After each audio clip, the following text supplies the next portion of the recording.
Good day, and welcome back to another World of Warcraft video. In this video, we're going to be taking a look at the Zaralek Caverns, and we're going to be discussing, well, a pretty comprehensive guide on everything you can do in the Zaralek Caverns and kind of the rewards that you can get from it. So although this is a comprehensive guide, I will be going into more detail about some other mechanisms within the actual Zaralek Caverns in different videos. So if you need a bit more detail, maybe you can wait till then. But for now, we'll kind of just cover the process of unlocking the Zaralek Caverns and, of course, all the content and different mechanisms and game systems that have been added in. So when you open up into World of Warcraft, you should be greeted with the adventure guide, which will give you a prompt for a quest line that will start the process of unlocking these Zaralek Caverns.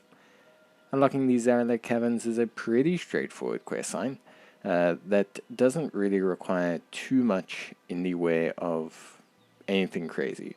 Without spoiling too much in the story, essentially you will be guided to meet Rathian and Sibelian. Along the way, you will collect your first flight stones, which are a valuable currency that you'll be using for upgrading gear during the course of Season 2 of Dragonflight. So very, very important.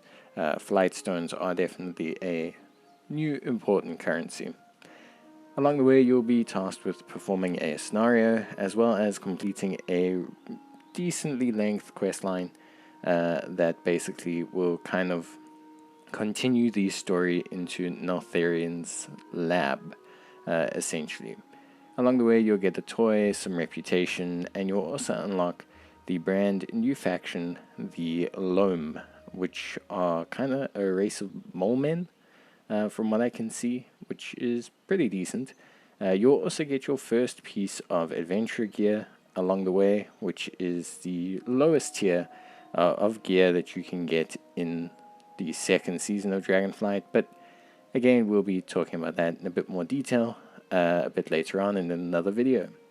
But along the way, you will get your first reputation with the Loam Niffen, who are, like I said, a race of mole men who are pretty cool, kind of to me. I kind of dig them. And you can get the first couple main quest lines, and you'll get a whole bunch of quests around the story area. Now, there are a couple new currencies, and I'll be going into more detail about them, but the first and one of the most important is flight stones, which you will be able to obtain from pretty much any content, any PvE content, be that mythic dungeons, raids, world quests, etc. The next are also Shadow Flame crests, which right now you can get the Worm and the Drake crests pretty easy, just kind of doing content around the Zaralek Caverns, like killing rares. And the second one is Unearthed Fragment Coins. These you can obtain from doing specific zone events in the Zaralek Caverns. Try keep up, it can be a bit confusing. The final currency that you can get in what has been introduced is Barter Bricks. There's also a secondary currency to this called Barter Boulders that you'll unlock at a later rep gain. So that's quite a few currencies, but let's talk about the content where you get it all from. So Flight Stones, Shadowflame Crests, and the lot can all be obtained from hunting rares. Rares will appear on your map very similar to the Forbidden Reach and just throughout Dragonflight in general. Defeating the rare will have a chance at dropping potentially a piece of gear, but more importantly will have definite drops of a certain amount of Flight Stones, along with also providing you with a little bit of the flame or Shadow Flame crests. Now, Shadow Flame crests are obviously not, they scale. So I don't want to go too in depth into the system, but you can get the two lowest tiers of Shadow Flame crests from killing rares and doing world events in the Zaralek Caverns and sometimes in the overworld. Which is fine. This will get your gear to around 424 item level, but I'll kind of cover this in a bit more detail in a separate video. But yes, once you defeat the rares, you won't get reputation, but you will get yourself some decent currency, as you can see here, Drake Flame Crests, Flight Stones, etc. But no vault keys. Then the next next bit of content are the zone events. So zone events are a little bit different. They're kind of like similar to world quests, but not entirely the same. So whereas world quests obviously have a specific objective in mind, zone events can be accessed by all players and done by all players. Zone events do have different sizes. There are smaller zone events and bigger zone events. The bigger ones have a chance of giving you a purple cache, which you can use, or a purple dirty pouch, so it's called, which you can use to get unearthed coins. And the purple one just has a higher chance of more rare materials and obviously some more coins.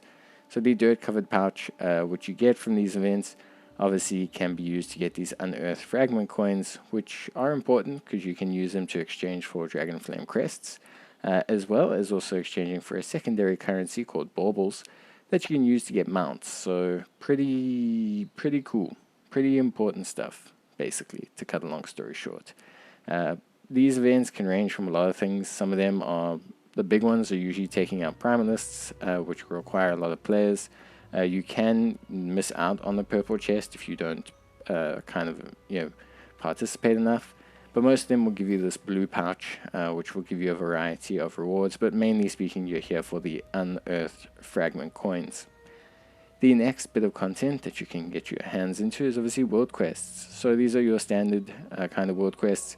Killing elite packs of rares, killing certain enemies, dragon riding quests, collection quests, etc. Standard world quest affair. The ones that are in the Zaralek Caverns will give you reputation for the Loam Niffin, as well as also obviously giving you flight stones, and also giving you Whelpling flame crests, shadow flame crests, and drake flame crests for the big world quests, as well as also they will give you basically some chances at gear, well, for some of them. So they're pretty cool. Also the elite world quests give you a chance at veteran gear, which is the second tier of gear in Season 2. Then the next bit we have is dig or Sniffenseeking. Dig or Sniffenseeking is pretty straightforward. It's a weekly event that you will require a lost dig map, and basically you can go with Merit, who is an NPC you can find in the Loam Niffin village after you've unlocked it, and you can do this digging event, which is basically a small little puzzle-like event where there'll be traps and booby traps, and you and Merit will have to try and get to the end of the dungeon or little kind of section by solving the various puzzles that are in there and gaining access to the chests. Now, dig or sniff and seek gives you some pretty cool rewards, the main one being some crafting reputations as well as 250 reputation with the Loam Niffin. So it's kind of valuable, kind of not. It just depends on how much you want to go into, but there are always rewards for it. There are, of course, also things like a pet that you can get and a title.